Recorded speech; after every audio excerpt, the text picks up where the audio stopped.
বিসমিল্লাহির রহমানির রহিম।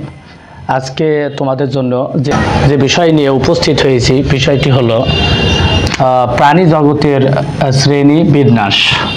প্রাণী জগতের শ্রেণী বিন্যাস, এটা অষ্টম শ্রেণীর প্রথম অধ্যায়, প্রাণী জগতের শ্রেণী বিন্যাস।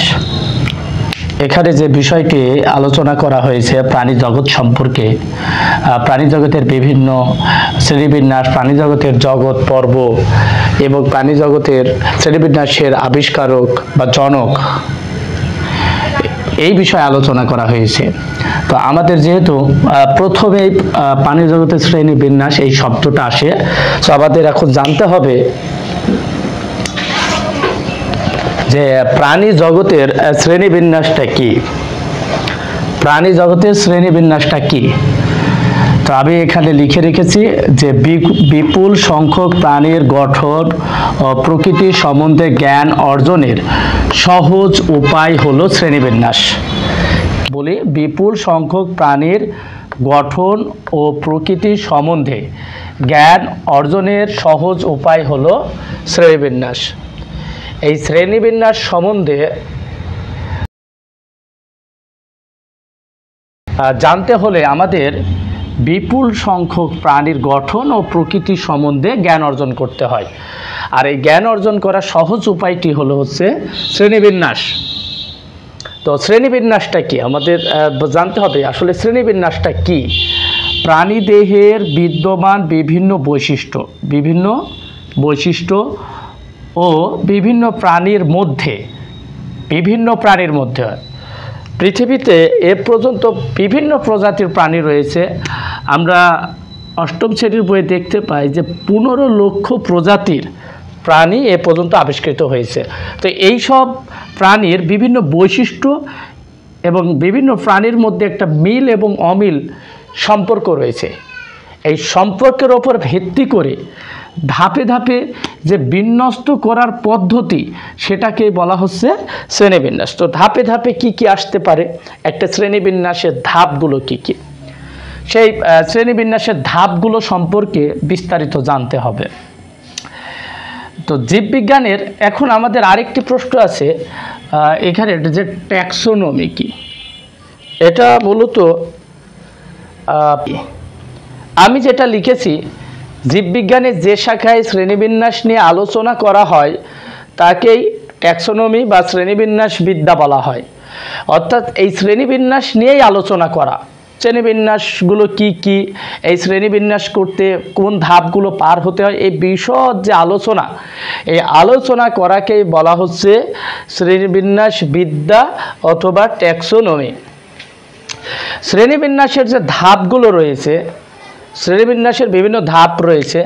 এই শ্রেণীবিন্যাসকরণ পদ্ধতি অবলম্বন করে একটি প্রাণীকে 7টি ধাপের মাধ্যমে বা 7টি ধাপের বৈশিষ্ট্য মিলিয়ে নিতে হবে।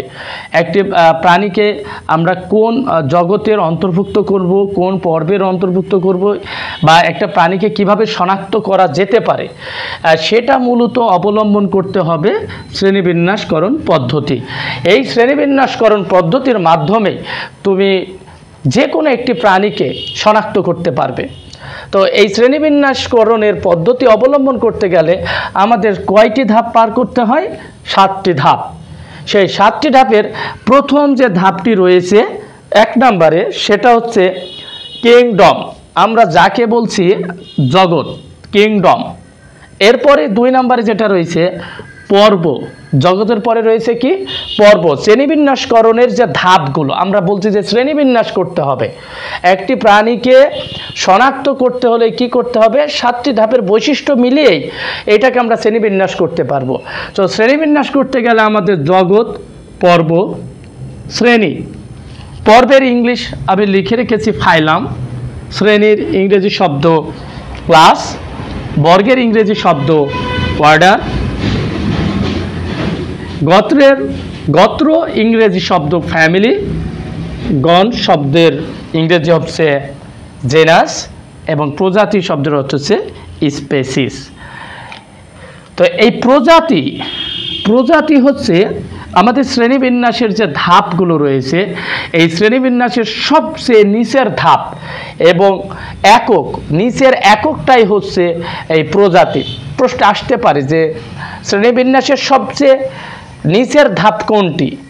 সেটা হচ্ছে কি? প্রজাতি। আমাদের আরেকটা আলোচনা করা হয়েছে যে শ্রেণীবিন্যাসের জনককে। শ্রেণীবিন্যাসের জনক ছিলেন প্রকৃতি বিজ্ঞানী ক্যারোলাস লিনিয়াস। এখানে অ্যারিস্টটলের কথা এসেছে, তবে জনক বলা হয়েছে কাকে? Carolus Linnaeus. প্রকৃতি বিজ্ঞানী ছিলেন। আসলে প্রাণী জগৎটাই তো আসলে প্রকৃতি নিয়ে, সো সে বিজ্ঞানী ছিলেন, প্রকৃত বিজ্ঞানী, যার কারণে তার আবিষ্কারটাই ছিল মূলত প্রাণী জগৎ নিয়ে। প্রাণীর দ্বিপদ খুবই গুরুত্বপূর্ণ একটি আলোচনা। প্রাণীর দ্বিপদ, দ্বিপদ শব্দের অর্থ হচ্ছে দুইটা অংশ বা দুইটা নামকরণকে বলা হচ্ছে দ্বিপদ। এই প্রাণীর দ্বিপদ নামকরণ করেছিলেন ক্যারোলাস লিনিয়াস। আর এই দ্বিপদ নামকরণের আমরা এখন অপর নাম বলছি বৈজ্ঞানিক নামকরণ, অর্থাৎ দ্বিপদের অপর নামটা হচ্ছে বৈজ্ঞানিক নামকরণ। তো বৈজ্ঞানিক নামকরণ সাধারণত ইংরেজি ল্যাটিন শব্দেও লেখা যায়, আবার ইংরেজি ভাষায় বা ইংরেজি শব্দেও লিখতে হয়। যেমন এখানে আমি একটি মানুষের বৈজ্ঞানিক নাম লিখে রেখেছি, হোমো আর কি সেপিয়েন্স, হোমো সেপিয়েন্স। অর্থাৎ এইটাই হচ্ছে একটি বৈজ্ঞানিক নাম যার অংশ রয়েছে কয়টি? একটি, দুইটি, অর্থাৎ এক এবং দুই, এই দুইটা অংশ রয়েছে। তো যাই হোক, আজকে প্রাণী জগতের শ্রেণীবিন্যাস সম্বন্ধে অর্থাৎ শুরুর যে আলোচনা ছিল সেটা নিয়ে আলোচনা করলাম। আগামীতে প্রাণী জগতের আরও আলোচনা রয়েছে, সেখানে বিভিন্ন পর্ব রয়েছে, এই বিভিন্ন পর্ব নিয়ে আলোচনা করা হবে। আজকে এখানেই শেষ। সবাই ভালো থাকবে।